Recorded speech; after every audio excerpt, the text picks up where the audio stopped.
Going to the beach in winter seems like a good plan. You can have a bonfire, build a sandcastle, search for shells, or swim in the ocean. The vibe might make you overlook the dangers ahead of you. Do you really think through the potential risks of paying a visit to the beach in the winter? The number one risk is waves. You might think it's okay to admire the view on the beach a few steps back from the ocean. Now let me introduce you to sneakers. Not the chocolate bar, sneaker, or with another name, sleeper waves. These are oversized coastal waves. They catch people off guard because they occur without warning or trace. These waves are particularly seen in Oregon, United States. People have been injured and at least 17 people have been swept up into the ocean since 2000. It got more media attention in 2011 when a memorial statue was built honoring the two teens faced with sneaker waves in Oregon. So, how come these waves are so dangerous? It's about their nature. They come out of the blue. With big waves, you see them coming or growing big. Plus, they form in the ocean and come towards the beach. These waves appear near the shore. It leaves less time for you to run to a safer spot. Okay, most of the time, they're not huge, as would be seen in apocalyptic movies. Yet, you can never know what nature holds. Maybe you remember this example from Mavericks. In 2010, a crowd was watching the surfing competition. Suddenly, two large waves struck the people on the beach. It broke the seawall and injured more than 10 people. Sneaker waves don't look particularly larger than other waves until they break and quickly reach the beach. They form in a period of 10 to 20 minutes in between soft and regular-sized waves. They can surge more than 150 feet beyond the foam line. Then they reach the land with high power. Plus, they carry lots of sand and gravel with them. Sleeper waves are more commonly seen along steep coastlines compared to beaches with wider and softly sloped areas. People named these waves, not scientists. They observed what waves do. They washed up in a sneaky way. I mean, scientists didn't classify this phenomenon as a distinct sort of wave like they did with tsunamis or rogue waves. There's little scientific research made about them. Researchers say that sneaker waves form in offshore storms. These storms transfer the wind energy to the water surface. The waves carry this energy and then arrive at the beach during times of calm weather. The larger amount of energy they obtain compared to the regular waves that preceded them causes them to go higher up the coast.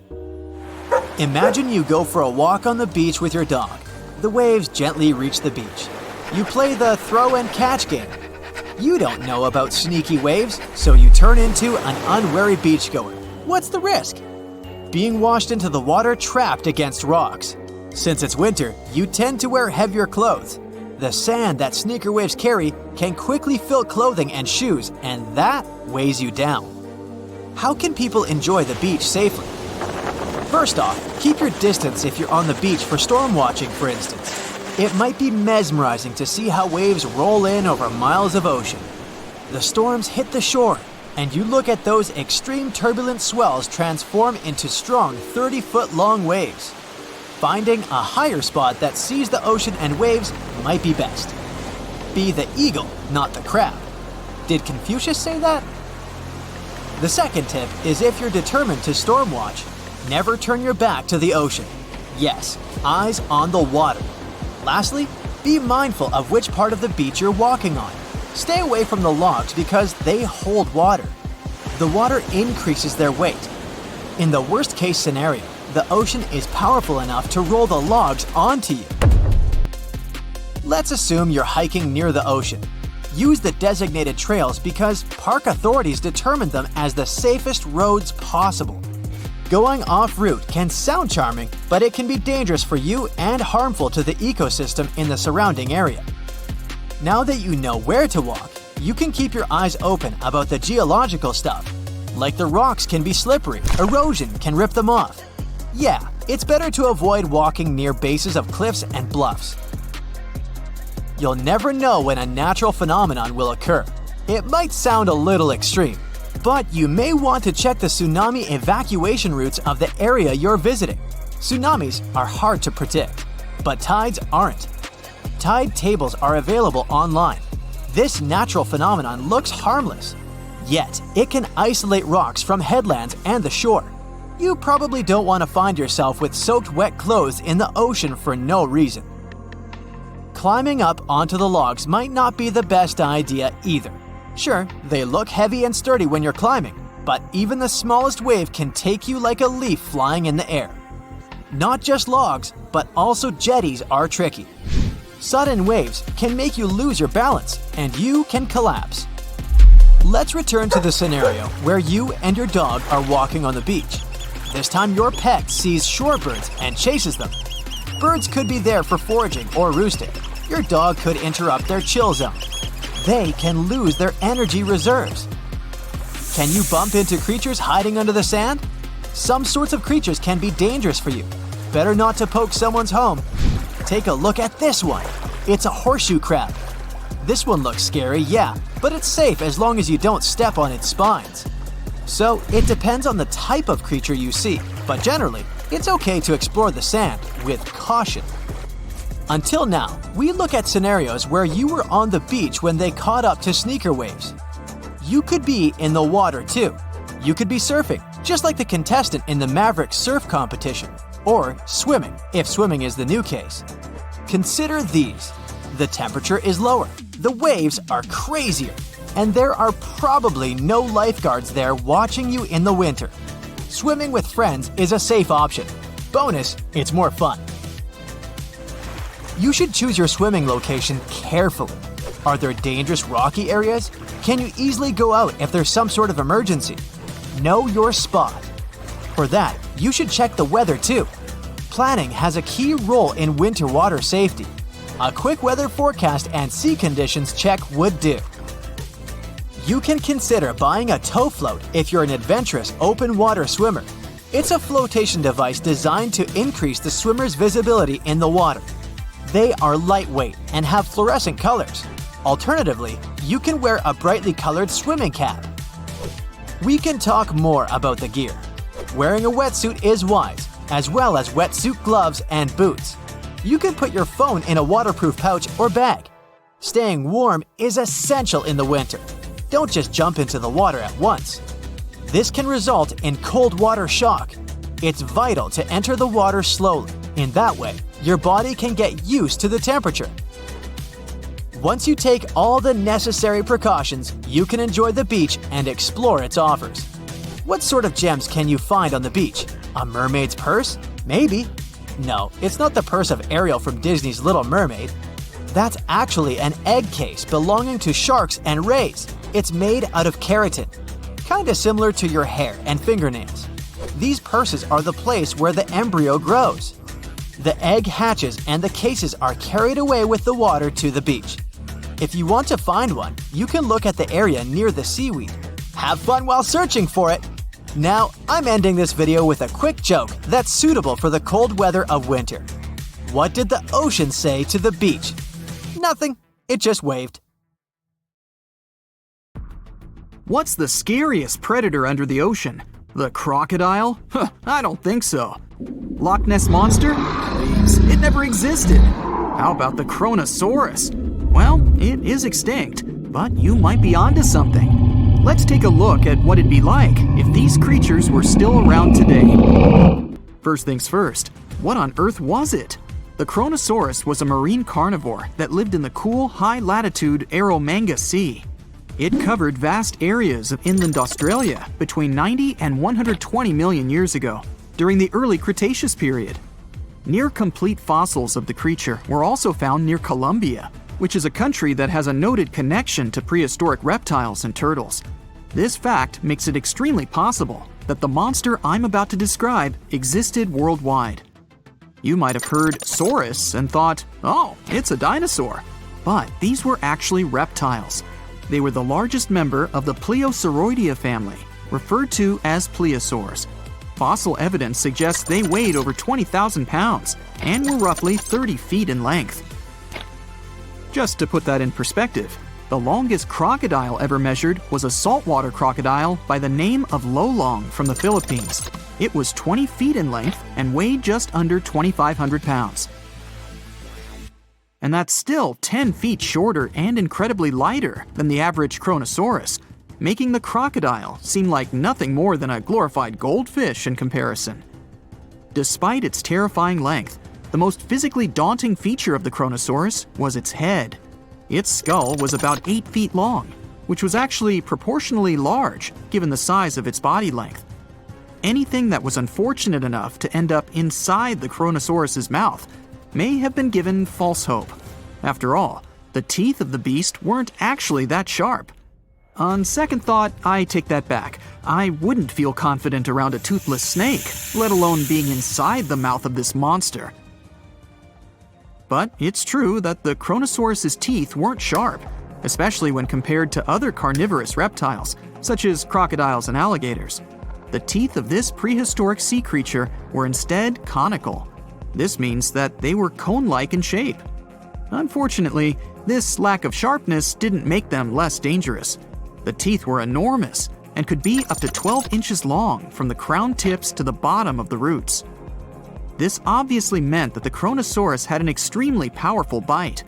It was estimated to be up to 30,000 newtons, which is almost twice as powerful as the bite of a large saltwater crocodile. Because of the bluntness of their teeth, they weren't suited for twisting their prey once in their grasp. But the size and shape of the teeth made them perfect for simple open and shut biting. They would have had no problem crushing hard objects such as the toughest of shells any sea turtle could offer. Just like crocodiles, the Kronosaurus is believed to have had a short neck. This may have been an adaptation to allow the beast to successfully catch small, evasive animals. Their body, in general, was fusiform and streamlined. This means it was narrowed at both ends and had very little resistance to the flow of water. The Kronosaurus was also equipped with 4 paddle-like limbs. The hind limbs were larger than the front ones. They could span approximately 7 feet in diameter. All in all, this set the Kronosaurus up to effortlessly propel itself through the waters and be an ultimate predator. Predator X, if you will? That's the name that was given to the fossil of a creature discovered near Svalbard, a Norwegian island group, in 2009. The fossil was identified as a 50-foot-long, 100,000-pound monster with a bite force of 33,000 pounds per square inch. This might be the highest bite force of any known animal. Although Predator X is yet to be classified as any specific type of animal, it was definitely a plesiosaur like the Kronosaurus. And even if it wasn't Predator X, the Kronosaurus was still most definitely a ferocious titan when it roamed Earth's oceans. The Kronosaurus actually got its name from the Greek mythological figure of Cronus, the father of Zeus. Cronus was viewed as a titan from a generation of super powerful beings. So what was it that the Kronosaurus, this terrifying monster, actually feasted on to satisfy its appetite?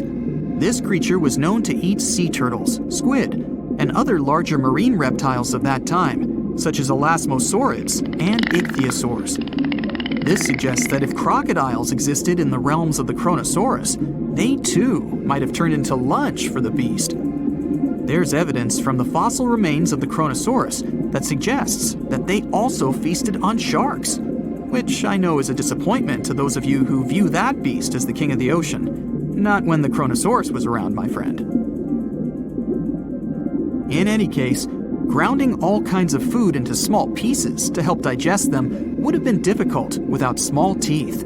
This explains the presence of rounded stones found in many of the remains of these sea creatures. Researchers believe these stones may have been swallowed to control buoyancy or to help process food. It's also entirely possible they were accidentally swallowed while feeding on other animals from the seafloor. As if the Kronosaurus even needed to be a meanie with its already existing power and size, there's also evidence to suggest that it indeed might have been. It turns out that after using all its impressive attributes to catch its dinner, the Kronosaurus first liked to play with its food, like a cat does with a mouse. I guess since the hunt was so easy for them, they needed to get their fun from somewhere else. Well, I think now you should have a good idea about these creatures. So let's ask ourselves what it would be like if they were still around today. And by the way, why aren't they? Well, the Kronosaurus was completely finished off by the same KT meteor that took out the dinosaurs 66 million years ago. But even before this catastrophic event, they were coming under increased pressure from an even bigger and more vicious family of carnivorous marine reptiles known as mosasaurs. You can't always be a top dog, I guess, or rather, top marine reptile. But what if this never happened, and they were still roaming Earth? Well, this might be obvious, but can you imagine what kind of impact that would have on sea tourism? Based on the impact that famous movies about sharks and killer whales had, what do you think the presence of a Kronosaurus in the ocean would do to beaches? The very creature that would eat sharks and whales for breakfast. Beaches would certainly become a great place to go for a quiet walk, because nobody else would even be there. And what about such activities as boating, surfing, and scuba diving? You think anyone would dare try them, knowing that this 30-foot beast could be lurking beneath them? Let's give humans some credit and assume most of them wouldn't. This would cripple the global sea tourism industry, which is responsible for earning roughly $143 billion every year. Just to make sure this shocking point hits home, the most expensive yacht to ever roam the ocean was called the History Supreme. Its master bedroom was believed to have a statue made of T-Rex's bone and a wall made of meteorite rocks, as well as a 24-karat gold panoramic wall aquarium. Anyway, this yacht was worth nearly $5 billion, meaning you could buy 38 of them with the money lost in potential damages to sea tourism caused by the Kronosaurus. I'm sure that the yacht's owner was happy the beast never made an appearance in their luxurious aquarium. So luxurious, in fact, that some people believe the History Supreme, reportedly owned by some business genius from Malaysia, never even existed. Rumor has it that it was simply an elaborate hoax fabricated by the supposed designer. Anyway, I don't think the trouble would just stop there. People could actually be in serious danger, regardless of being near the ocean or not. No, I'm not about to tell you that this thing would grow legs, adapt to living on land, and start picking us off one by one. At least, I hope not. I'm just going to point out the damage that the Kronosaurus would inflict through its devastating impact on sea trade. In America, ocean transit accounts for 76% of national trade. On top of this, more than 100 vital pharmaceutical products originate in the sea. I'll also state the obvious and point out that the ocean is a huge food source for us humans. The presence of the Kronosaurus could have a great impact on our relationship with the ocean, something we usually take for granted. A wanderer walking through a desert feels the scorching sun like never before. You can see him from afar thanks to his shining clothes. His long hoodie is covered with foil. It reflects sunlight and protects him from heat. The ground is so hot that shoe soles can melt on it. That's why the wanderer's boots are covered with heat-resistant material. A cloudless sky, barren land, and heat. But the wanderer is not in the desert. He's walking on the ocean's bottom. He doesn't know why this happened, but all the oceans on Earth dried up. It happened almost instantly, and even the greatest minds in the world don't know why. The wanderer knows only one thing. When it happened, his family was on the other side of the ocean. For several months, he's been traveling across this lifeless land, and he won't stop until he finds his family. The landscape around is spectacular. People have finally found out the secrets of the ocean depths. The seabed consists of huge mountain ranges and volcanoes. They fell asleep forever after the water had disappeared. Also, there are huge trenches leading to the unexplored depths of the planet. People had to build bridges to get over these enormous cracks in the ground. But most of the ocean floor is flat plains, boundless, lifeless, merciless. The wanderer's walking across a huge canyon. Once, it was swarming with sea life. The man puts on a gas mask, but not because of a sandstorm. Many fish and other marine inhabitants used to live in such canyons. Now, all that's left is a terrible smell. The wanderer passes by huge skeletons of whales. Among them, he notices dirty tents. People are hiding there from heat. The temperature in the area is much higher than in the Sahara Desert. One of the main functions of the ocean was to distribute heat all over the planet. The sun emits heat and radiation. The ocean absorbed this energy. Lots of currents were warm, and they carried this warmth around the world. The water got heated at the equator, then it evaporated and turned into clouds. When warm air rose, it pulled along colder air from below. This allowed the energy to be evenly distributed. In simple words, the ocean cooled hot places and brought warmth to cold ones. Now there's none of this. Every day the sun burns the equator and dries up the rest of the planet.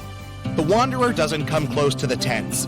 He is carrying the most valuable treasure in the world and doesn't want people to notice him.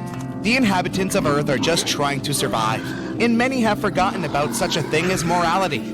Fortunately, the wanderer still remembers. The thoughts of the family help him remain a good person. Sometimes it complicates his life. Like now, for example. In the distance, he sees a young girl. She doesn't look well. There's no one around, and the wanderer decides to help her. Out of his backpack, he pulls a thing worth more than all the gold on the planet, a bottle of water. The girl takes a few sips, but instead of thanking the wanderer, she starts screaming. It's a trap. Her accomplices appear from different sides. Looters. They're gonna take everything. The wanderer runs away. He hasn't eaten for several days, and his strength is leaving him. He won't be able to keep going much longer. The marauders are closing in on him. The wanderer throws the bottle aside. His pursuers rush to the water like crazy. They forget about the man and fight one another for the bottle. The chances of the wanderer's survival have greatly decreased. He could make this bottle last at least several days. Plus, he's also lost a lot of fluid because of running. In the beginning, there was no panic because of a lack of water. The ocean dried up, but its waters were salty anyway. People still had seas, lakes, and rivers. But the problem was that the ocean was feeding them. When the ocean water evaporated, it formed clouds. These clouds moved all over the world and enriched lakes and rivers with rain. Now, there are almost no clouds. The sun started heating Earth much more. Lakes and seas dried up alarmingly quickly. At that moment, real chaos began. The sun is going down on the horizon. Sunset is near. It's not so hot anymore. The exhausted wanderer continues walking. In the distance, he notices something that makes him stop, take out a small shovel, and start digging quickly. There's no shelter around, just a flat plain. The wanderer speeds up, otherwise it might be too late. The pit is finally ready. The man jumps down and covers his head with a cloak. A few seconds later, a strong ash storm passes through the entire plain. The smallest particles of ash can penetrate through clothes and get into the lungs. The wind is so strong that it can knock anyone down. When the oceans dried up, the sun began to burn the surface of the planet. This led to massive forest fires. The flames destroyed almost all the trees. Huge clouds of carbon dioxide and ash formed. Driven by the wind, they travel the world and poison everything around. The wanderer is sitting in the pit while a terrible hurricane is sweeping over his head. He thinks of his family and slowly falls asleep. Cold wakes him up. Frosty air chills him to the bone. So it's night now. The wanderer climbs out of the pit and finds himself under bright stars. As soon as the water dried up, almost all clouds disappeared. Factories stopped working. Cars no longer emitted carbon dioxide. Thanks to this, comets and the most distant stars can be seen in the sky. The wanderer has seen them 1,000 times, but he's still not used to the breathtaking picture. It's like he's looking at the sky through a telescope. An icy gust of wind brings the wanderer back to reality. He won't survive the night if he doesn't find a warmer place. Before, nights were warmer thanks to the energy of the ocean. Now, as soon as the sun goes down, temperatures drop dramatically. The wanderer needs to move to stay warm. He starts walking faster. Soon, he notices some lights in the distance. It's probably other looters. The wanderer goes deeper into the valley. Stars and the moon illuminate his way. Unfortunately, he is running out of energy. He pulls a protein bar out of his pocket, but he needs at least a bit of water to eat it. To digest food, your body needs liquid. If the wanderer eats the bar, he'll only get thirstier. He can't walk and falls to the ground. He checks his pockets and finds a small kerosene tablet. He lights it using a matchstick. A tiny flame protects him from cold. To distract himself from thirst, the wanderer takes out an old MP3 player. He charged it during the day using the solar panels on his backpack. The man puts on headphones. Classical music calms him down. He lies on the ground next to the burning tablet. He needs to gain strength to continue his journey tomorrow. It's morning. In an hour, the sun will start burning the ground again. It's crucial to find water while he still has some time left. The wanderer inspects the territory and notices a spot where the ground is darker. In his previous life, the wanderer worked as a surveyor. He takes a few steps and touches the ground. It feels cool. There's an underground spring here. He begins to dig. The ground is getting wet. Water starts seeping out of the soil. The wanderer fills his empty bottles. Things don't look that bad anymore. It's getting a bit more difficult to breathe with each new day. In the past, phytoplankton and algae produced up to 70% of all the oxygen on the planet. But not anymore. Several days have passed. The wanderer runs out of water and food again. Fortunately, not for long. He's now walking among huge sunken ships. He sees modern aircraft carriers, liners, and even ancient pirate boats. In the distance, he spots huge mountains. The tops of these rocks are what used to be called the shore. The ocean floor is ending. The thoughts about reuniting with his family give him more strength. The man reaches the top and finds himself in the middle of a ruined city. It's empty. Where have all the people gone? Where is my family now? The wanderer asks himself.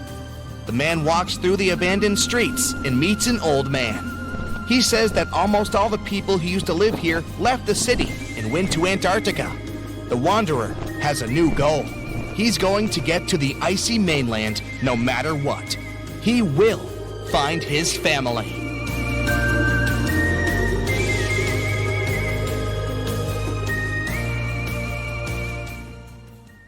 Lions, dogs, cats, all these mammals sleep in pretty comfortable positions. But not whales. They look like giant floating loaves of bread, which is a scene one diver accidentally came across in the Caribbean Sea. 6 whales were just standing upright with their tails pointed down at a depth of about 65 feet below the surface. Scientists discovered that when sperm whales take a nap, they stay in this position for 10 to 15 minutes. They don't move or breathe. But these creatures spend only 7% of their time asleep, far less than other mammals. Usually, they either rest peacefully in the water or relax, slowly swimming next to other marine animals. When they're moving and sleeping at the same time, they're actually taking a nap. These animals can't go too deep and need to stay close to the surface. Great white sharks sleep and hunt at greater depths, which means one less thing to worry about when taking a quick nap. Plus, it gets pretty cold the deeper you go, and whales need warmer environments that can help them maintain the temperature of their large bodies. When alone, dolphins enter a stage of deep sleep. It usually happens at night and lasts for only a few hours at a time. While sleeping, the animal floats at the surface. It shuts down half of its brain, I can relate, together with the opposite eye. The other half is at a low alert level, awake and ready to react if some unwanted visitor comes closer. The part of the brain that is awake also sends signals when it's time to go up to the surface to take a breath of fresh air. Marine mammals have the blowhole. That's a flap of skin they can open and close whenever they want. People breathe automatically. Your body knows what it needs to do even when you're sleeping. But whales and dolphins have a voluntary breathing system. It means they need to consciously go to the surface to get some air. And one part of their brain needs to always be awake to inform the animal it's time to go up. Whales and dolphins can hold their breath way longer than other species. They also have a higher tolerance for carbon dioxide and can take in more air. Their red blood cells store more oxygen too. Whales and dolphins' blood goes only to those body parts that really need oxygen. If a whale only uses its brain, heart, fins, and some other muscles needed for swimming at the moment, those will also be the only body parts that will get the oxygen. Digestion or other functions can wait. The ocean is not a place where you can relax and peacefully fall asleep. While sleeping, fish reduce their activity. Their metabolism becomes slow. Some of them keep floating in the same spot. Others find a safer place among corals or in the mud. Early in life, dolphins learn to make a unique whistle that helps others from their pod to identify them. That means these specific whistles are their names, and dolphins do respond to them. Clams have feet. It looks like a large tongue that sometimes protrudes from the shell, but that's actually the foot, and it's relatively long compared to the length of the animal. Clams use this limb to dig themselves in the sand. The blue whale is the largest living animal, and it's also larger than the majority of dinosaurs used to be. They can grow to more than 100 feet long and have a weight of almost 200 tons. That's like 50 adult elephants. A blue whale's tongue alone can weigh more than one elephant. Such a giant surely needs to eat a lot, 500,000 calories in just one mouthful. The blue whale's heart is the size of a small car and weighs 1,300 pounds. To move the blood through such a giant body, the heartbeats are so strong you can hear them even from 2 miles away. The heart of a whale beats only 8 to 10 times per minute. The whale is one of the loudest creatures out there. Its call can go up to 180 decibels, which is as loud as a jet plane. Almost 95% of jellyfish's body is made of water.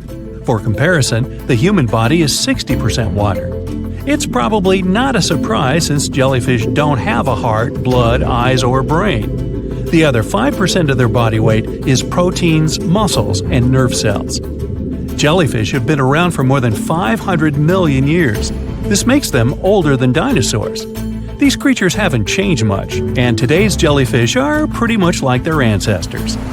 These creatures live in the ocean, but in 1991, more than 2,000 jellyfish polyps were taken into space. Scientists wanted to see how they would react in the environment with no gravity.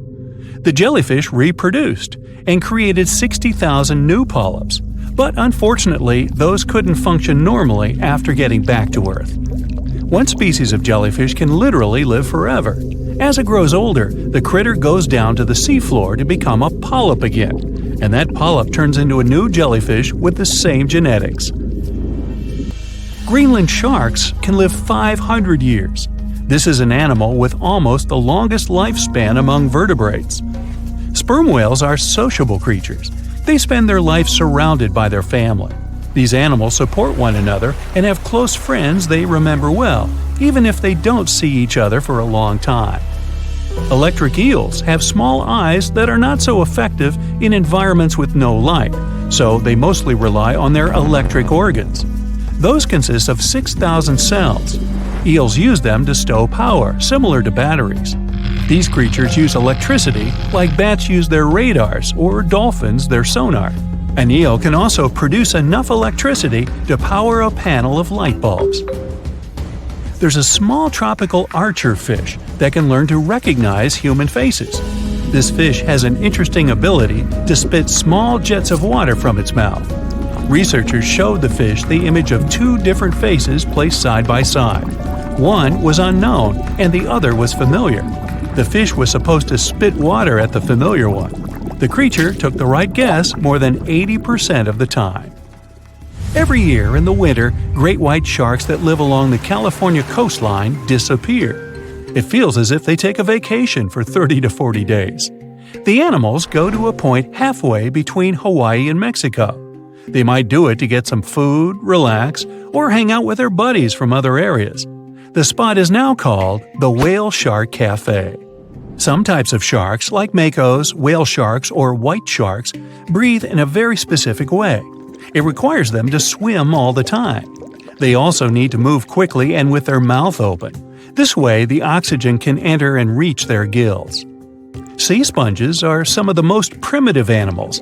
They're immobile, don't have a mouth, eyes, bones, brain, heart, lungs, or any other organ whatsoever. And still, they're alive. There's such a thing as a sea unicorn. That's an animal called the narwhal. Its horn is actually a tooth that can grow up to 10 feet long. Manatees, also known as sea cows, are distant relatives of elephants. Their weight can go up to 1,000 pounds. These creatures are vegetarian and need to eat around 10% of their total weight on a daily basis. That's lots of sea salad. In some cases, manatees share space with alligators, but they get along pretty well. You can even find a photo from Florida where an alligator rides a manatee's back. Frogfish have special fins that help these creatures walk along the sand. They're very useful in shallow waters. A ghost pipefish is hard to see, but once you spot it, you're bound to get really surprised. Its head makes up over 40% of its body. Crabs don't feel like wasting time on such formalities as putting foods in their mouth. That's why they taste it with their feet, which is where their taste buds are. Marine iguanas are the only lizards on our planet that like spending time in the ocean, even though they mainly live on land. They're herbivores that feed in shallow waters and swim like snakes. Iguanas use their long claws to hold on to the bottom when they need to graze. Green turtles can cross over 1,400 miles when migrating. They try to find the perfect spot to lay their eggs. Penguins sort of fly when they're underwater, reaching a speed of 25 miles per hour. More than 5 million years ago, I've heard, I wasn't around then, deep-sea worms and humans had a common ancestor. So we still share 70% of our genes with these creatures, and with sea stars, squid, and octopuses. The ocean covers over 70% of our planet, and over 80% of it is unexplored. More than 1 million species live there. But there are not only animals, 3 million shipwrecks are lying all over the ocean floor, hiding mysterious stories. Many of them are yet to be discovered. It's 2065, and you're standing on the moon's dusty surface, working away on the latest array of solar panels to help fuel the local town's energy grid. Suddenly, the surface begins to shake. Is this a moonquake? Or are those moon-born teenagers having a party in the town hall again? You look up at Earth. You're so used to it, you barely even notice it anymore. But now, it looks different. It takes you a few moments to work out why. It appears to be shrinking. You begin to panic. The Earth is moving away. The ground rumbles again, and you work out what's happening. The Earth isn't moving, but what you're standing on is. The moon has broken off its orbit and it's heading out into deep space. Destination unknown. The strange thing is, it's happening right now, and has been for a very long time. It's even affecting how long our days are. Eventually, it will pull away altogether and dramatically affect our planet's oceans. To explore what will happen, let's go back a little, to put it all into perspective. The moon has been hanging around us, literally, for 4.51 billion years. There are a few theories as to how the moon came into being. The main one is that it formed when a large object smashed into the young Earth. The early solar system was a chaotic place. A number of stellar bodies were created that didn't make it into a full planet. One of these bodies, as large as Mars, smashed into Earth, throwing huge chunks of our planet's crust into space. Gravity took over and tied these separate elements together. This explains why the moon is made of lighter particles than we find here on Earth. Billions of years later, and we're more than used to having the moon with us. It affects so much of our everyday life. The obvious one is tidal motion. The gravitational pull or tidal force that the moon exerts on our planet creates the tides. This force causes all of the water on the Earth's surface that's closest to the moon to bulge out to one side. A very short explanation is that it pushes in from the top of our planet and also the bottom, while pushing out from the sides at the same time. The Earth also has an effect on the moon, which we'll get into in a minute. But it appears that the moon might not like our company as much as we might think. It's slowly drifting away from us, even as we speak. The moon can seem small or large depending on the lunar cycle, but in actuality, it's just over a quarter or 27% of the size of Earth. The diameter of the moon's orbit around us is nearly 477,213 miles, but this diameter is increasing by 1.5 inches every year, which of course means that it's moving away by a factor of 1.5 inches each year. To help explain why we have to analyze our relationship to the moon a bit more closely, both celestial bodies are tidally locked. We are synced up in such a way that we always see the same side of the moon. The hemisphere that we never see is often referred to as the dark side, but that's not quite right. As the moon orbits Earth, different parts are in sunlight or darkness at varying times. This change in illumination is the moon going through its various phases. The tidal forces not only affect our oceans, but the body of the Earth too. Because the Earth is more rigid in structure than water, the tides on more solid matter, like the Earth's crust, have a much smaller effect. The tidal forces are interdependent. The gravitational field of the Earth will also apply tides in the body of the moon. Again, because we're not talking about fluid, the effect is very small, but it's there. This interchange of tides is quite complex. Interiors of both bodies are heated by these tides, just as the force applied to any object can create friction or its own heat. Take the planet Jupiter, for example, and its moon, Io. The tidal forces of the giant planet are so huge that the surface of Io, which is solid, is raised and lowered several hundred feet in each rotational period. The heat generated means that the interior of Io is most likely molten. As a result, the surface of Io is covered with active volcanoes. It's one of the most geologically chaotic places in our solar system. Despite its heat, it's definitely not the place to take the family for a summer holiday. Back to Earth. Our planet rotates on its axis once every 24 hours, and the moon performs one revolution around us in 27.3 days. The bulge on Earth actually speeds up the moon. The Earth pulls the moon ahead in its orbit. In other words, the Earth's bulge increases the radius of the moon's orbit around us. While this is happening, the moon pulls back on the tidal bulge of the Earth, slowing its rotational speed, though just a fraction. A very small fraction. This means that 100 years from now, a day on Earth will be 2 milliseconds longer than it is right now. Blink and you'll miss it. Literally. In addition, since the Earth is larger, the gravitational pull is stronger, causing the moon to speed up slowly. As time passes, its orbit will become bigger and bigger. This takes us back to that measurement of 1.5 inches. It may not seem like a lot, but over a period of time, this measurement becomes significant. Let's jump forwards billions of years from now, where we see that the moon's orbit is so big that it does leave the pleasure of our company permanently. What happens to our oceans then? You've already guessed it. The tides will cease to be. That will make for very calm seas for any boat trips. That's if there are any humans left in, 50 billion years. Before that time, because of the tidal locking slowing down the Earth's rotational speed, it's possible that the Earth will slow down enough to permanently face the moon. In turn, it may prevent the moon from moving away from us. Imagine the effect on our planet if we stop rotating. One half will always be in darkness, the other in light. That'll play havoc on our seasons and the natural life. While it sounds dramatic, and the loss of tides would be a significant phenomenon, there are other more serious things to worry about occurring before then.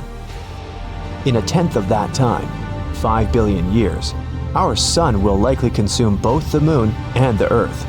Yep, our sun is going to have a galaxy-sized party, the likes of which our solar system has never seen, and everyone's invited. The sun is continually burning the hydrogen in its core into helium. Right now, it's approximately halfway through its life cycle. Towards the end, it will run out of hydrogen in its core. The sun will ultimately become a red giant. Its surface is predicted to reach Mars. That's when gravitational forces will take over. The Earth will be dragged into this new sun and disintegrate. The sun gets 10% brighter every billion years. So long before the planet is totally destroyed, the heat will have melted any ice and fried almost everything living. all of our oceans will have dried up too. So, while the planet has a 5 billion year life cycle yet, everything living on it may only have a billion. To recap, the moon may move from the Earth, but the sun will have wiped out both long before the tides are halted. Let's steer away from that hot object and return to that sibling-like relationship of the moon and Earth. The fact that the moon has the same rotational period as the orbital period of both the Earth and the moon is no coincidence. Over billions of years, the tidal coupling of the two has led to the synchronization we know today, and yet it's still evolving. The Earth is slowing its rotational period. Eventually, it will match that of the moon, and they will be exact. And as I mentioned before, the days on Earth will become longer as well, by 2 milliseconds every century. To have a significant impact, it will take many thousands of years. However, it's nice to think that both the Earth and the Moon affect each other in many powerful and beneficial ways. It's almost like they're simply hanging out together, like a couple of old intergalactic buddies. Oceans cover over 70% of the Earth's surface, so it comes as no surprise that about 50% of the US territory is underwater. We've explored only 5% of oceans. 12 people walked on the moon, but there were only 4 manned descents to the Mariana Trench, the deepest location on Earth. Pressure is the crucial challenge of going deep into the ocean. At bigger depths, temperatures are extremely low, visibility is zero, and the pressure is so intense, it's harder to send people to the bottom of the ocean than to send them into space. You can't see it, but the pressure of the air pushing down on your body in deeper parts is so big, it feels like more than 100 adult elephants or 50 jumbo jets are standing on your head. The pressure is 1,000 times bigger than on the land. Meanwhile, in space, when we pass through the Earth's atmosphere, the pressure drops to zero. We're mapping the planets, but it turns out to be easier than mapping the ocean floor. NASA uses radio waves when exploring space, but this method can't be used for the ocean, since the trillions and trillions of gallons of water get in the way. The Pacific Ocean is becoming smaller, while the Atlantic Ocean is expanding. Many, many years ago, the Atlantic Ocean wasn't even there. It was formed when the North and South American continents separated. Now it's growing bigger at a rate of 2 inches per year, while the Pacific Ocean is shrinking a bit. Oceans even have their own sound, called a bloop. Its quite loud, low frequency, and pretty spooky sound was detected by scientists back in 1997. Some years later, though, other studies revealed that the bloop emanated from an iceberg, cracking away from a glacier. There are lakes and rivers in the ocean depths. It's possible because salt water and hydrogen sulfide make a combination that's much denser than the water surrounding it, which is why lakes and rivers might form and flow right inside the ocean. The world's biggest waterfall, called the Denmark Strait Cataract, is underwater too, in the waters between Iceland and Greenland. It's 11,500 feet tall, and its amount of water is almost 2,000 times bigger than the one Niagara Falls has. This underwater waterfall is possible because cold water is much denser than hot water, so cold water drops into the much warmer Erminger Sea. The longest mountain chain is also hidden in the mysterious underwater world. The mid-ocean ridge is almost 40,000 miles long. People studied only about 1% of this ridge. We know less of this chain than we know about the surface of Mars or Venus. Challenger Deep, the southern part of the Mariana Trench. That's a small valley at an extreme depth of a little bit over 36,000 feet. Imagine putting our tallest mountain, Mount Everest, into the Challenger Deep. 1.2 miles would still remain for the mountain's peak to reach the surface of the water. 94% of all living creatures are aquatic, and almost 2/3 of marine life is still not defined. So new species are being discovered all the time, including those spooky ones like the goblin shark, the fangtooth, and the frilled shark. Imagine what more's been waiting for us down there. There are also treasures hidden down below. Oceans have around 20 million tons of gold, but not in a way it can be extracted or mined with any cost-effective methods. It's dispersed all over the seafloor. If we could take it out, each person on the planet would get about 9 pounds of gold. Corals in shallow waters needed to find a way to protect themselves from the sunlight, so they developed some kind of layer that helps them feel good, even when exposed to direct sun rays. Basically, they developed a sort of natural sunscreen. Corals are living creatures. No mouth, eyes, or anything else that could say they're more than a rock, but they are in the category of marine invertebrates.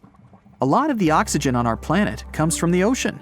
Scientists claim it's about 50 to 80%. The oxygen is produced by marine plants, mostly algae. A tsunami can be up to 100 feet tall, but waves under the surface are even bigger and can reach a height of 800 feet before they collapse.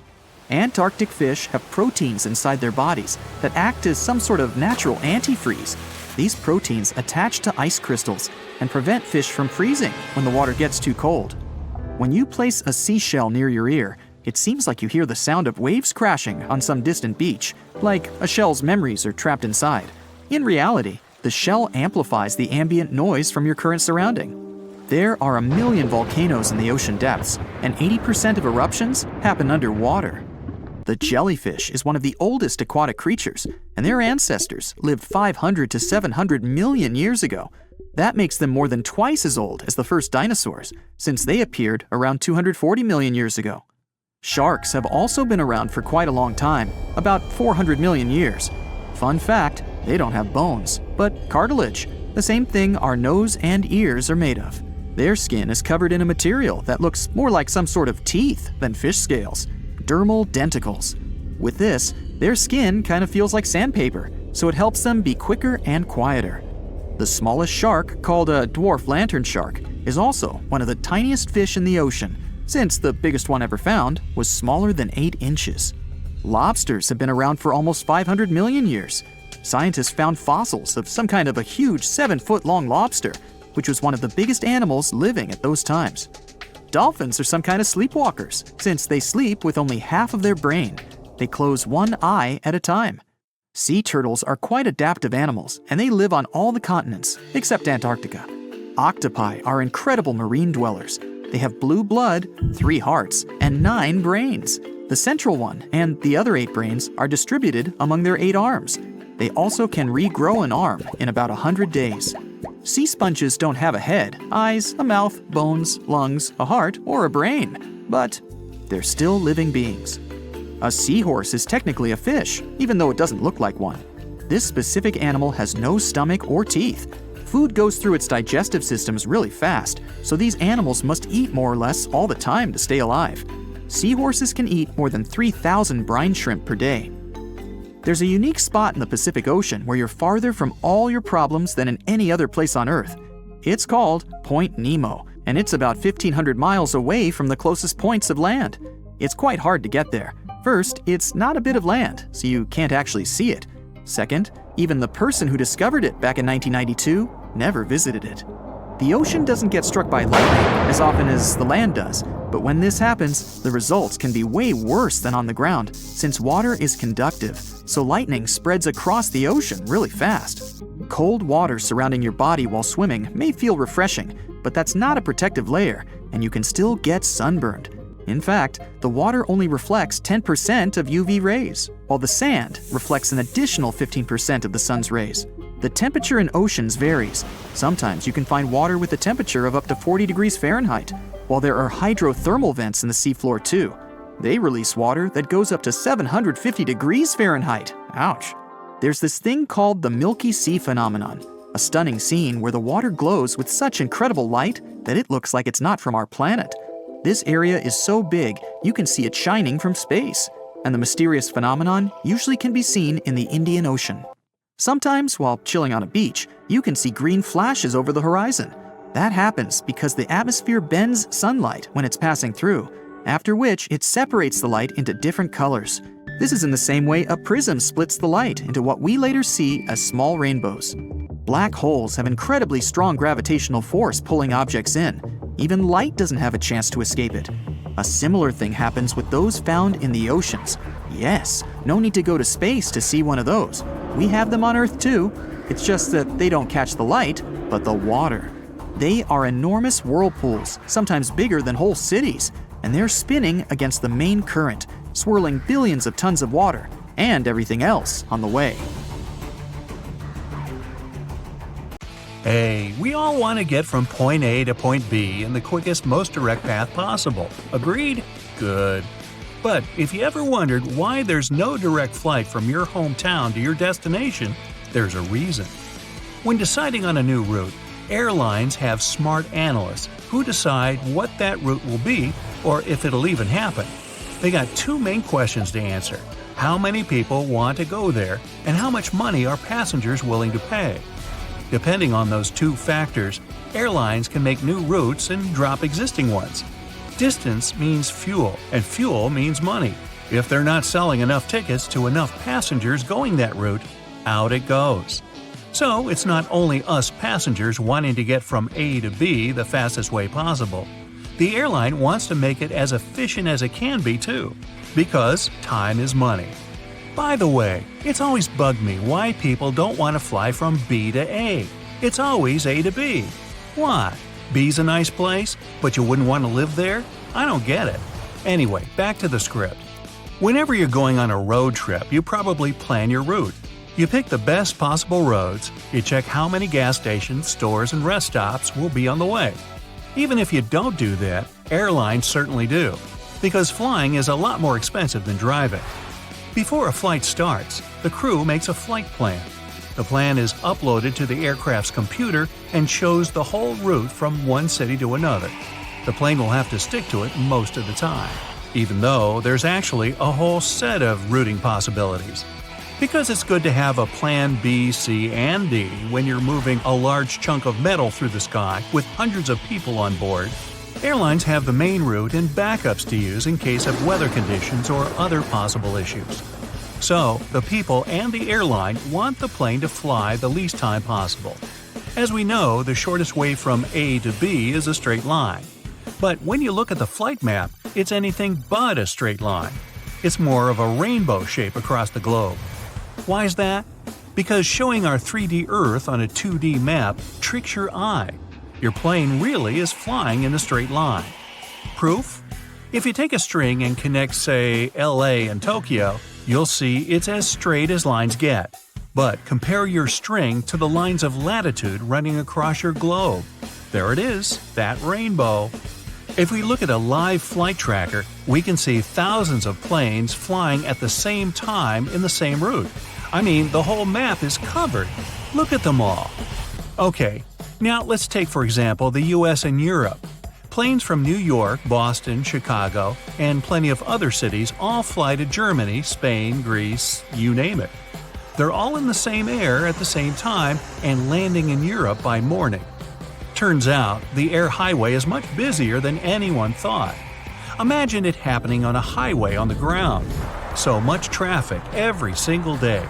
But when you're up there in the sky looking out at the clouds, it feels like your plane is all alone. All these planes use pretty much the same route because it's faster and cheaper. So how is it that thousands of aircraft, all basically on the same road, don't fly into each other? Well, the difference between the road and the sky is that the road is flat. Up there, thousands of feet above the ground, the space is 3D. So air travel takes perfect advantage of that. But you still have to coordinate all that movement, of course. Air traffic is managed by dispatchers who watch for planes and make sure they don't get closer than 3 miles to each other. Something that helps them do that is flight level regulations. All westbound flights stay at even-numbered altitudes, 34,000, 36,000 feet, you get it. All eastbound flights are at odd-numbered altitudes, 35,000 and 37,000 feet, meaning there's at least 1,000 feet between planes flying towards each other. Doesn't sound like much when we're talking altitudes of tens of thousands of feet, but that's about the height of the Empire State Building. Some parts of the air have extremely high traffic because so many planes fly there every minute. Whenever an aircraft enters one of these super busy zones, it must follow a very specific route. But even in not-so-crowded zones, there are still thousands of planes. To share the sky safely, each must follow their own route that even has a specific name. And they have plenty of help staying on the right path. There are devices on the ground called fixed navigational aids, or nav aids for short. They send radio signals in the sky that an aircraft can pick up on. You also have waypoints that are simply geographical points on Earth. They're loaded into the GPS systems, and an aircraft must follow them. An airplane's whole route is basically flying from one waypoint to another, all the way to the destination place. Now, let's go back to that global flight tracker. Something else you'll notice is that planes mostly avoid flying over the ocean in large bodies of water, the Pacific Ocean in particular. Yes, you see some here and there because people do have to get to Hawaii somehow. But in general, everyone's flying around the Pacific, not over it. That's because it's a route that's preferably avoided. Whenever there's a nice path above the ground an aircraft can follow instead, it'll go for the ground. But that doesn't make any sense because flights over water are smoother. Turbulence is caused from hot air rising from the ground. When there's no ground below you and just vast water, the source disappears and you get a less bumpy flight. Still, flying over land is safer. It just comes down to more possibilities for emergency landing on the ground rather than, well, in the middle of the ocean. And planes that take those transoceanic flights are usually the big kind with 4 engines. It'd just be too dangerous for the ones with only 2 engines. Just imagine an engine fails, and that plane would have to rely on the one other engine it has. If possible, just best avoid it. But big ones also prefer to have a safe place to land just in case. Now, show me an airport in the Pacific Ocean. Not many of them, huh? Hence, why everyone's flying around it. Another region that planes prefer to avoid is the Himalayas. Again, doesn't mean it never happens, just better not to. The Himalayan mountains are higher than 20,000 feet, with Mount Everest reaching 29,032 feet, just to be precise. Most planes fly at about 30,000 feet, and that's just way too close for comfort. Not to mention the winds are strong there, and mountains make it difficult to maneuver the aircraft. That, and there are almost no radar services in the Himalayas, so the pilot wouldn't be able to communicate with the ground. Also, an emergency landing is only possible on a flat surface. The Himalayan region is the exact opposite of that. Add to that, there's a risk of running out of oxygen in this already dangerous area. An airplane only has enough oxygen to last 20 minutes. Plenty of time for the pilot to lower to at least 10,000 feet to a safer altitude with more oxygen. But the Himalayas make that pretty much impossible because, well, mountains, poking up all over the place. You get the picture. Back to our flight tracker map. You'll also notice hardly any planes flying over the poles, except that one up in the Arctic.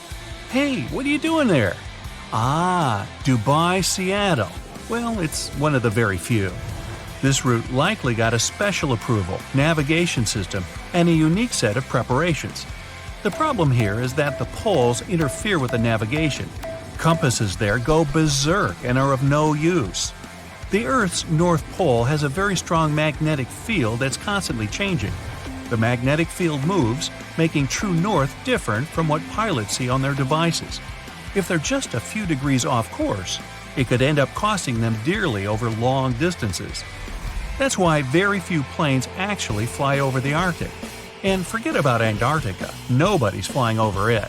Not that you're not allowed, it's just that almost 70% of Earth's land is in the northern hemisphere, and nearly 90% of the world population lives up there.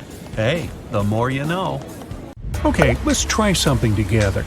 Open any world map you have available. It can be the one you find in your bookcase or even an online version. Take a look at the vast area covered by water. That's 71% of the Earth's surface.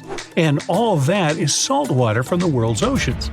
There aren't any borders between the 4 oceans we've all come to know, but oceanographers and the world's countries did traditionally split these waters into 4 distinct regions: the Pacific, Atlantic, Indian, and Arctic Oceans. And here comes the big surprise. The scientific community has recently recognized the 5th body of water. It's called the Southern Ocean, and 3 of the 4 original oceans border it. It circumnavigates Antarctica and the lower portion of the globe and reaches Australia and the southern portions of Africa and South America. What makes this ocean so special? How did the scientific community eventually recognize it? And more importantly, what mysterious creatures does it hide? Let's find out. The Antarctic Ocean, or the Southern Ocean, was first mentioned back in 1937 in the second edition of the International Hydrographic Organization's Limits of Oceans and Seas. That's a mouthful. Back then, this organization considered that it was wrong to consider the Antarctic Ocean as its own distinct body of water. Why? Well, because at that time, an ocean was defined as water surrounded by land and not water surrounding land. However, they reconsidered it in 2000 and voted to include this ocean in the official list. They also decided on the name Southern Ocean over the commonly used Antarctic Ocean. Finally, the organization concluded that the ocean should be considered as ending at the 60th parallel south latitude. But how old is this ocean? Well, many specialists believe it to have formed only 30 million years ago, which would make it the youngest of the world's oceans. It was created when Antarctica and South America moved away from each other during the early stages of our planet's development. This unique water current is a distinctive component of the Southern Ocean, as it helps keep the waters flowing around the icy continent. It's called the Antarctic Circumpolar Current, and it moves to the east with incredible speed. It's estimated that it moves an enormous amount of water per second. Some of the disputes regarding the Southern Ocean also have to do with this amazing current. Some specialists believe it separates the water of the Southern Ocean from the waters of the nearing Atlantic or Pacific. Only the rapid circulating water is considered the Southern Ocean. On the other hand, though, a handful of scientists say that the current actually makes the naming issue more complex by not limiting the waters to a specific geographic location. They believe that the waters in the current are different in terms of composition from waters in the northern oceans because they are way colder and have a lot more salt. Sailors don't really like this new body of water, mostly because of the frequent cyclone-like storms that it experiences. They happen because of the big temperature difference between the ice packs and the ocean waves. As a result, these storms are very difficult to surpass for any sailors that happen to encounter them. I mean, really, these are the strongest winds found anywhere on our planet. More so, the vessels going through this area must also be wary of the frequent icebergs that may pop up every now and then, and also of the low surface temperatures. Just to paint you a better picture, some of the icebergs found here can span over several hundred meters and can exist all year round, regardless of the season. The latitudes from 50 to 70 have even earned the nicknames of Furious 50s or the Shrieking 60s because of these intense year-round storms. Even the landscape is unique. They say the Southern Ocean has bluer glaciers, colder air, and more intimidating mountains than anywhere else in the world. Now, let's get to the mysterious creatures that call this place home, as thousands of species of wildlife live only here and nowhere else in the world.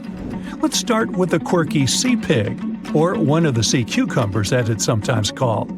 There are a lot of them in the waters off Antarctica. Why is it called that way, though? Because of its pink hue and round, bloated looks. On a closer look, it even appears to have a little tail and set of ears, just like a pig. They do help a lot with the quality of the waters here, filtering sand and sediment. Then there are the Hoff crabs that live on the floor of the Antarctic Sea. The Southern Ocean is a cold water environment, but crabs are more adapted to warmer waters. So, Hoff crabs gather around the warmth made by volcanic vents. They get the needed warmth and food here.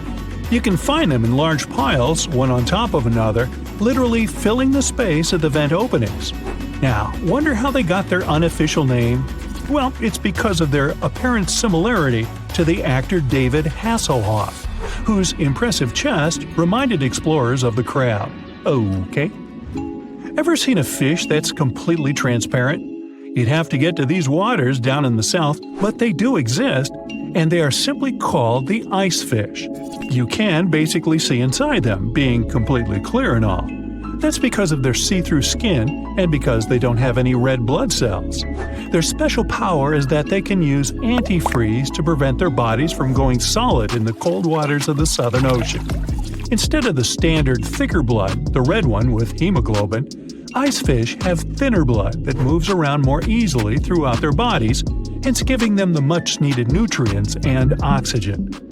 Now, is there a monster hidden in these waters? Some people believe this to be the case, and thanks to recent research, we even have video footage of it. Some Australian researchers stumbled upon a bunch of weird-looking creatures that were swimming near the seafloor of the Southern Ocean. This pink blob-like fish seemed to be propelled by a little pair of fins. To quote them on it, it seemed to resemble a chicken just before you put it in the oven. I'm not sure I even want to know what that looks like. It took them some time and research to identify the monster. It's a shy species of sea cucumber, known more by its creative nickname, the headless chicken monster. We've known this creature has existed since the late 1800s, but we've barely ever seen it, and we've only ever captured it on tape once before when it was spotted in the Gulf of Mexico, which is quite far from the waters off the coast of East Antarctica. There's so much we don't know about this creature, like how many of them exist in our waters and how they live, eat, and reproduce. Ever heard of the emperor penguin? It's not a penguin species that just happens to have a crown on its head, if that's what you're thinking. But they are one of those penguins that inhabit this specific location and are also the largest species of their kind altogether. What makes them special is that they make their colonies on the sea ice, and most of them never step foot on land. More so, penguin dads lose almost half their weight while incubating the eggs. They're also fascinating swimmers, able to dive deeper and longer than any other bird, up to 700 feet. Not to mention they can stay submerged for up to 18 minutes at a time as they gather food. We have yet to uncover all the secrets of the mysterious Southern Ocean, but it's clear that it's home to some unique and fragile marine ecosystems. Recognizing it as a new ocean could be one way to focus the public attention on it and help its conservation.